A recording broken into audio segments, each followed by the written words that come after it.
ഈ ഡിസിഷൻ ഒരിക്കലും തെറ്റായിട്ട് എനിക്ക് തോന്നിയിട്ടില്ല. I took a good decision എന്ന് ഞാൻ പറയുള്ളൂ. It was a good. Sai Lakshmi അറിയാത്തവരായിട്ട് ആരും ഉണ്ടായിരിക്കത്തില്ല. സീരിയൽ നടി, അതുപോലെ തന്നെ ഇൻസ്റ്റാഗ്രാമിൽ ഭയങ്കരമായിട്ട് ഫോളോവേഴ്സ് ഉള്ള ഒരു സെലിബ്രിറ്റി കൂടിയാണ്. സോ അങ്ങനെ എല്ലാവർക്കും ഭയങ്കരമായിട്ട് ഇഷ്ടമുള്ള ഒരാൾ കൂടിയായിരുന്നു. അങ്ങനെ കുറേ നാളുകൾ കഴിഞ്ഞപ്പോഴത്തേക്കും ഒരു വിവാദമുള്ള രീതിയിലാണ് വന്നിരിക്കുന്നത്. സീരിയൽ നടിയായിട്ടുള്ള പാർവതിയുടെ ഭർത്താവുമായിട്ടുള്ള ഒരു ഇഷ്ടമുണ്ട്. അതിനെ തുടർന്നുകൊണ്ടുള്ള ഒരുപാട് കാര്യങ്ങൾ, ഒരുപാട് കോൺട്രവേഴ്ഷ്യലുള്ള കാര്യങ്ങൾ പൊയ്ക്കൊണ്ടിരിക്കുകയായിരുന്നു. അങ്ങനെ ഇരിക്കുന്ന സമയത്താണ് ഇങ്ങനത്തെ ഒരു വീഡിയോ ഇറക്കുന്നതും തനിക്കതൊന്നും തെറ്റായിട്ട് തോന്നുന്നില്ല.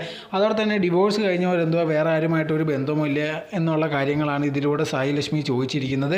തനിക്കുണ്ടെങ്കിൽ ആദ്യം ആകപ്പാടുണ്ടായിരുന്ന ഒരു ഫ്രണ്ടാണ് അദ്ദേഹം. സോ അവരുണ്ടെങ്കിൽ ആ സെറ്റ് വെച്ച് സംസാരിക്കുക, അതിലൂടെ പരിചയപ്പെട്ട് കുറച്ച് കഴിഞ്ഞപ്പോഴാണ് തനിക്ക് മനസ്സിലായത് അദ്ദേഹം ഒരു ഡിപ്രഷനിലൂടെയാണ് കടന്നു പോയിക്കൊണ്ടിരിക്കുന്നത്. സോ അദ്ദേഹത്തിനോട് താൻ പറഞ്ഞിരുന്നു, എന്ത് പ്രശ്നം ഉണ്ടായിരുന്നാലും എൻ്റെ അടുത്ത് തുറന്നു പറയാവുന്നതാണ്, ഒരു ഫ്രണ്ട് എന്നുള്ള രീതിയിൽ. അങ്ങനെയാണ് ഞങ്ങൾ ഇഷ്ടത്തിലായതും പരിചയപ്പെട്ടത്. ഇപ്പോൾ ഇങ്ങനത്തെയുള്ള പ്രശ്നങ്ങൾ പോയിക്കൊണ്ടിരിക്കുമ്പോഴും എൻ്റെ അടുത്ത് അദ്ദേഹം ചോദിക്കാറുണ്ട്, തനിക്ക് കുഴപ്പമൊന്നുമില്ലല്ലോ, താൻ ഓക്കെ അല്ലയോ എന്നുള്ള കാര്യങ്ങൾ എപ്പോഴും ചോദിക്കാറുണ്ട്. സോ ആ ഒരു കരുതലും അതേ കണക്കത്തുള്ള ക്യാരക്ടറും തനിക്ക് ഒരുപാട് ഇഷ്ടമായി. താൻ ചെയ്തതിൽ തനിക്ക് ഒരു തെറ്റും തോന്നുന്നൊന്നുമില്ല.